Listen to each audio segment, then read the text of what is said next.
Good morning, IBC families. I hope that y'all are having a great day. This week's reading is going to be over Revelations chapter 6 through chapter 10. Today, I'm going to be focusing mainly on chapter 6 and just sharing with you guys something that I found encouraging. Chapter 4 and 5 sets up for chapter 6. So chapter 4 and 5 are about the throne room, and then chapter 6 goes into the judgment.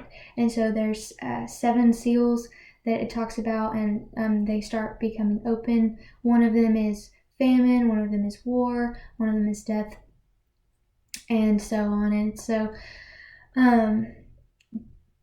this reminded me, while reading this, I was reminded that we're not called to live, like the purpose of living life or of being alive is not just to go to the grocery store or do what I want to do, or this is what I have to do this week, like this. These are the things I need to get done, or to work, or to have fun, or whatever, what have you. Though that's not the purpose of life. This text reminds me that God has a goal. There's a beginning, a middle, and an end to the story, and then there's eternity, and so this world will not exist forever. And so I feel like sometimes we get in the habit of living as if it will, as if, I'm just going to be here and do this and do that, and then, I'm going to die and I'm going to go to heaven. And while if you are a son and daughter of Christ, yes, you are going to live and then die and then be with the Lord in heaven.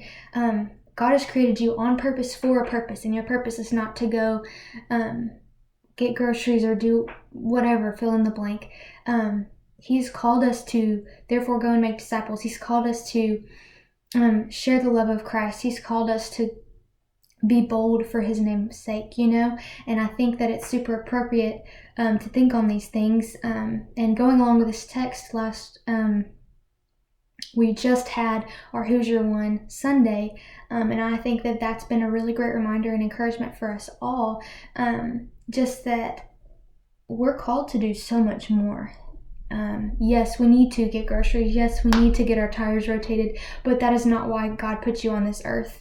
And God is so in the details. He created you for a specific purpose. So though God has a beginning, middle, and an end, remember also God is in control and that he is sovereign, but also he wants to use you. If you're a son or daughter of Jesus Christ, he's got a plan for you, and he wants to invite you in to his overall plan and goal for this earth and this life, and he wants to use you. And so I encourage all this week just to ask him, in what ways can I be more intentional?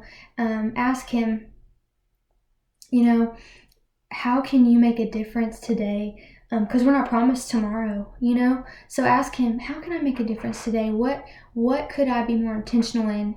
Could I, instead of getting a Walmart pickup, could I go into the grocery store and strike up a conversation with my cashier? Pray for boldness. Pray that the Lord would give you fresh eyes. Pray that he would help you see the world and people the way that he sees the world and people. Pray that he would give you love for them in your heart. And so I just want to leave y'all with something from this book, and I want to echo something Jeremy said last week on his devotional video. This is such a great resource to have while going through Revelations. It really just helps explain everything super clearly. And so let me just leave y'all with this quote from the book that I read, and then we'll be done.